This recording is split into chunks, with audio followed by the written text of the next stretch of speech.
reči kada izvoli za ovaj film? Neočekivano, uzbudljivo, jeste, i treća reč. Zabavno. Romantičan, lep i ljubavni. Misliš da su izgleda neki delovi iz knjige, jer misliš da je drugačije na ovo nego što... Ne znam, nisam čitala knjigu. To sam došla na nagovor drugarica, ona je pročita. Edukativno, poučno i romantično. Pa ljubavno. Neobičan. Malo težak. Kliše, malo je kliše.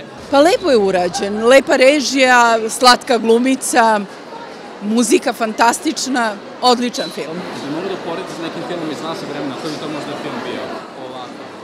Niske strasti. Super film je bio film, samo što ne može da se poredi nikako sa knjigom. A knjiga mi se mnogo više sviđa. Film je dobar, ali nije baš to 600 strana baš u 2 sata, teško.